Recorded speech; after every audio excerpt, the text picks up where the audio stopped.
My girlfriend said, "If you don't like my ex, then find someone else." I replied, "Maybe I will."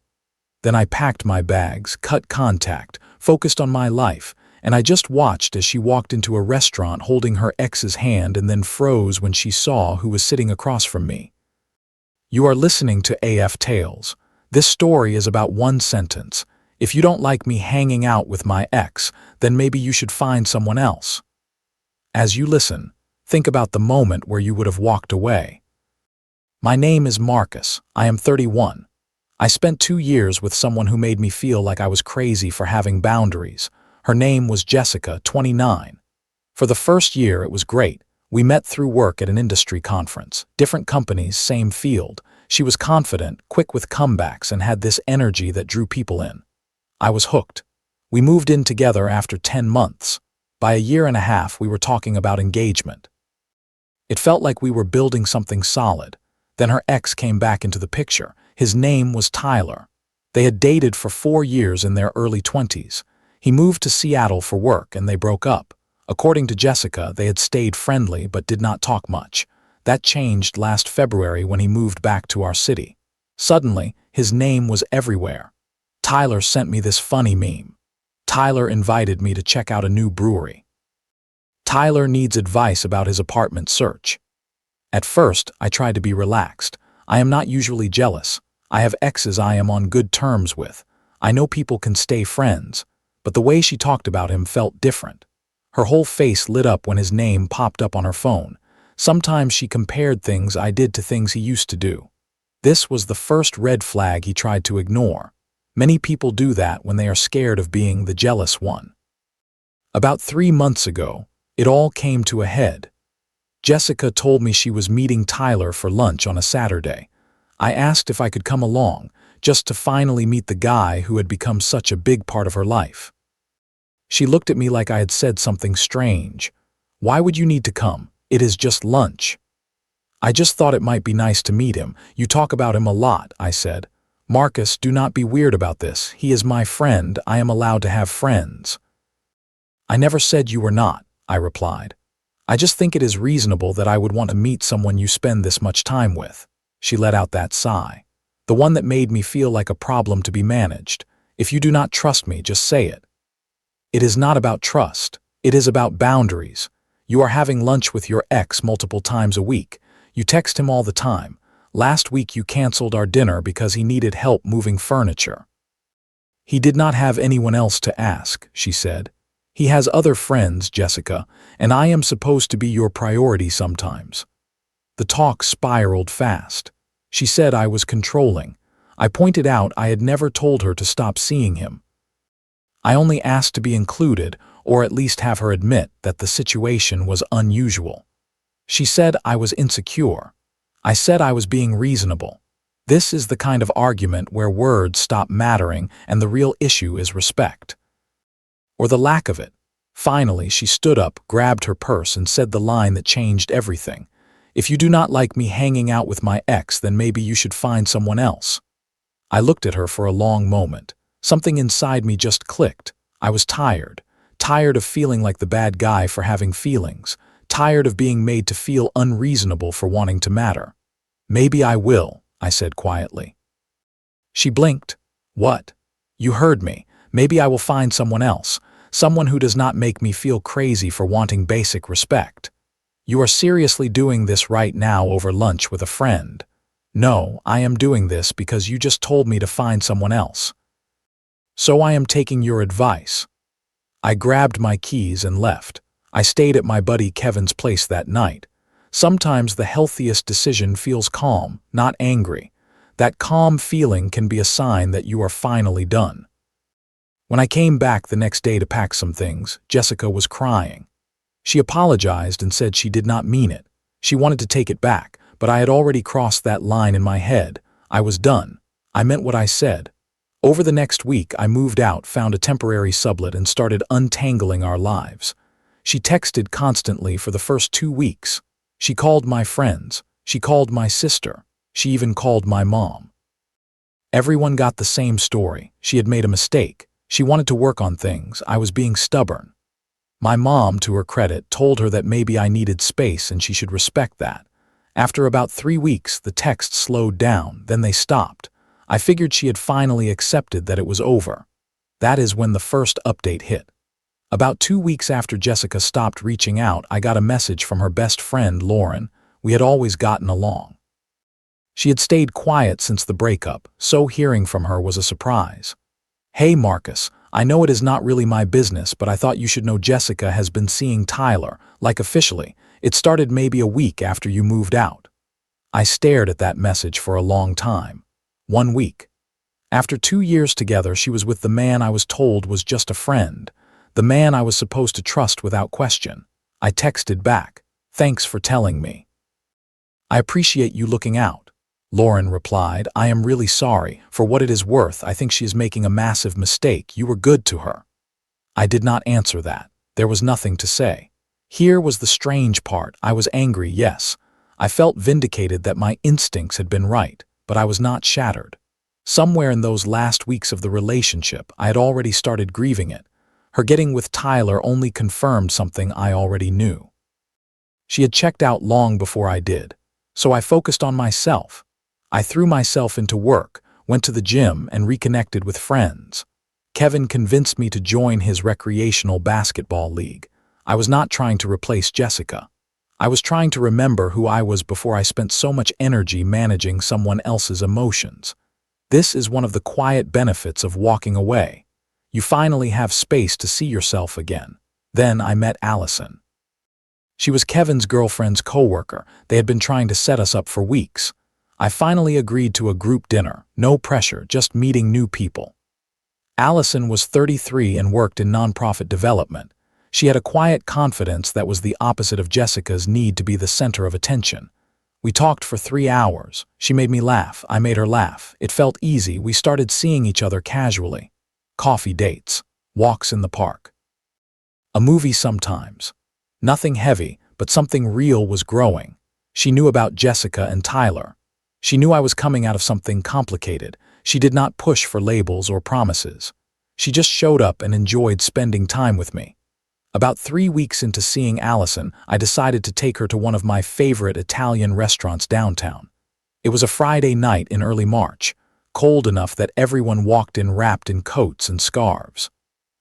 We were in the middle of dinner, laughing about something from her workday when Allison's expression changed. She looked past me toward the door. "Is that your ex?" she asked softly. I turned around. Jessica was standing in the doorway with Tyler. His hand was on her lower back, guiding her toward the host's stand. She was wearing the black dress she always called her special occasion dress. The same one she wore to my company holiday party last year. Then she saw me. The look on her face went through about 5 emotions in a few seconds. Surprise, confusion, recognition.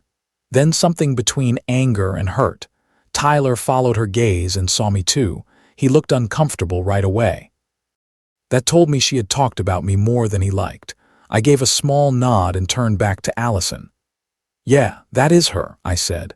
Allison handled it well. She did not roll her eyes. She did not try to make a scene.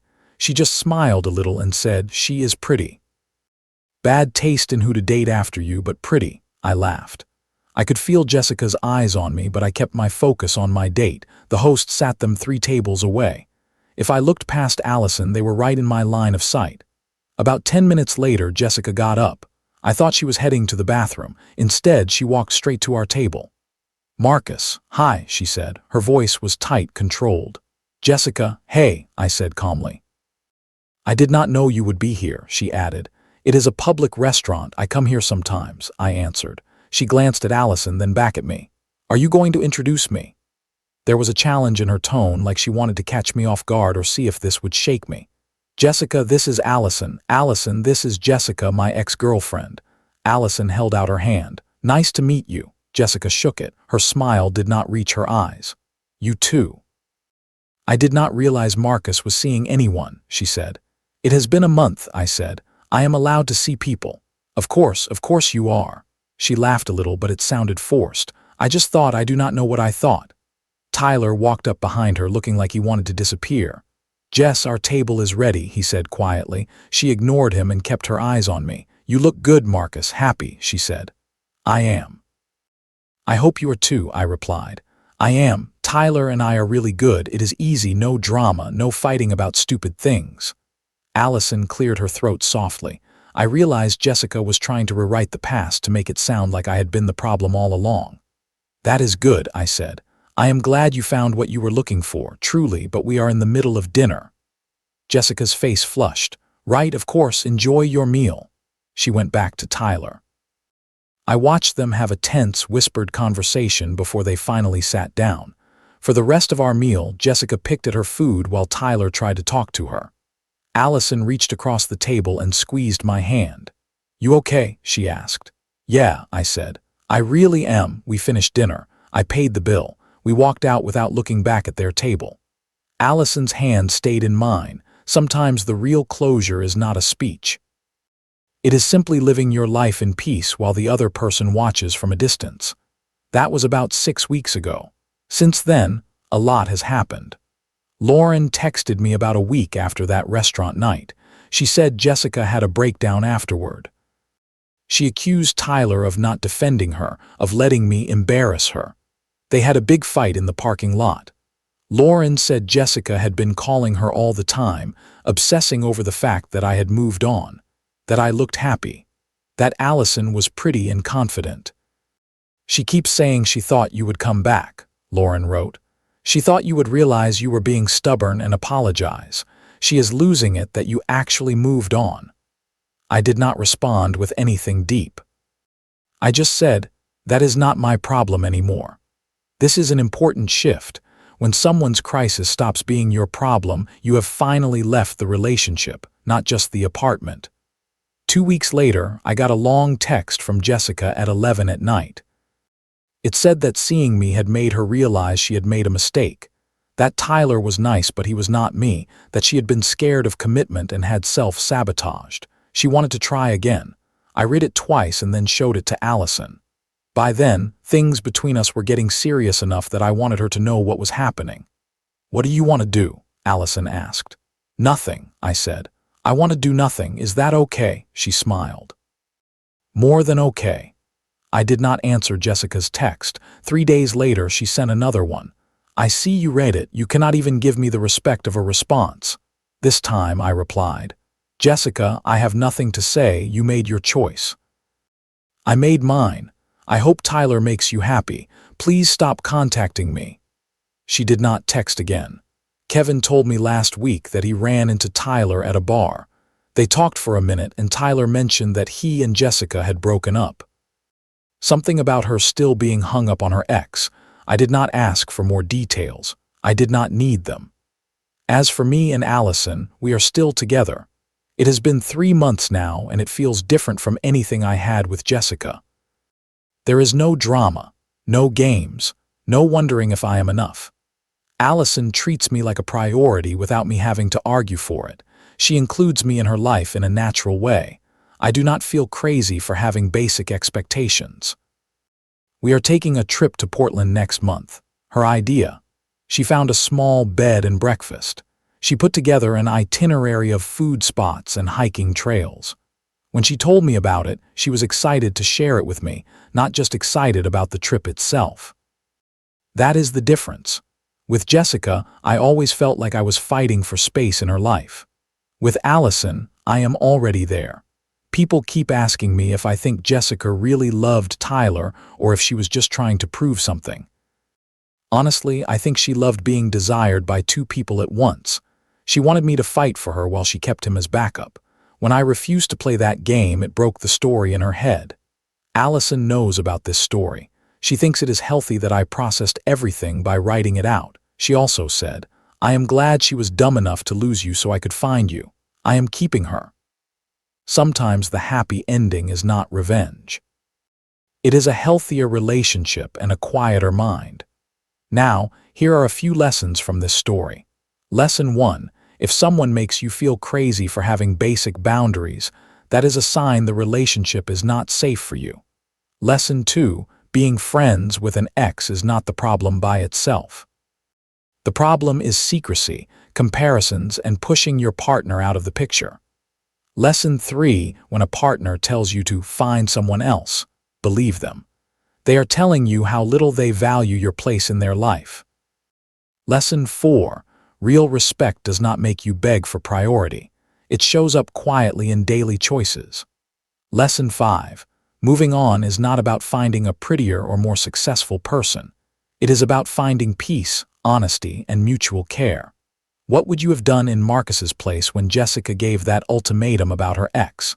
Have you ever had a partner use boundaries as a way to avoid accountability or hide the truth? Share your thoughts in the comments.